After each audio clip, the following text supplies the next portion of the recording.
Now, while we won't know until Friday whether U.S. dairy consumption will officially rise for the 7th time in 8 years, we do know from preliminary data that domestic use of butter and cheese reached records in 2021.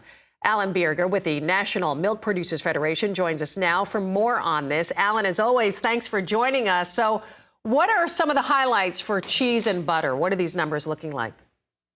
Well, the highlight is that the numbers continue to go up. If you take a look at consumer taste in dairy, which in 2020 reached a highest level per capita consumption in more than 60 years, you see a lot of that undergirded by continuing rises in consumption of cheese and butter. If you take a look over the past decade, there has not been a single year that either of those products have seen declining U.S. production. And that's often been able to use to help that per capita number as well. Again, USDA numbers are going to be known on Friday, and per capita, of course, is volume and the number of people. We've been in some very volatile times, but consumers continue to support dairy, and cheese and butter is a big part of where that support consistently comes from. Well, as I said, Alan, we were joking before we went to camera. I said, I am definitely contributing to these numbers of butter and cheese. It is a staple in my house. They're so reliable, those numbers. Other products really have had their ups and downs. And talk about what's contributing to that trend. Well, one thing that's interesting, of course, is you see the shift toward butter and cheese. And of course, we've seen a long time fluid milk drop per capita consumption. And that has been both in per capita as well as in absolute volume. It's important to note that this is a shift among dairy products. Dairy is alive and well. Dairy exports are very much on the rise, but you do see a shift in consumer taste. One thing I'll be interested in looking at going into Friday is categories such as sour cream, yogurt, etc.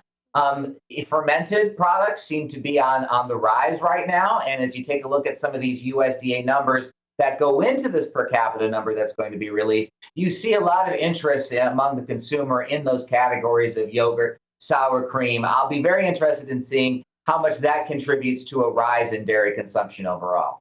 We recently reported on the bust in plant-based beverage consumption. Any updates in that category? It's just important to keep perspective here. When you take a look at some of these plant-based beverages, what we've heard for years is this false idea of correlation and causation, where because plant-based beverage consumption has been going up and you've seen declines in fluid milk, A must be causing B. It's a much more complicated picture than that. And it is important just to keep in mind when you're looking in the consumer marketplace that the A part of that equation isn't even true anymore. You take a look at year over year in plant-based beverage consumption, it's been down year over year since February. You certainly see growth in certain segments of this category, but a lot of the growth in areas like oats, for example, is coming at the expense of declines in things like soy and almond. So this is a very complicated story, and plant-based beverages are going to be around for a long time, just like a lot of other beverage categories that have come up in an ever-diversifying marketplace.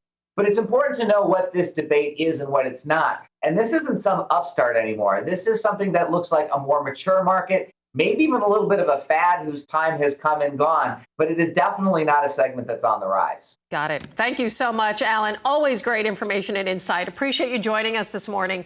Alan Bjerga with the National Milk Producers Federation. Again, thank you this morning.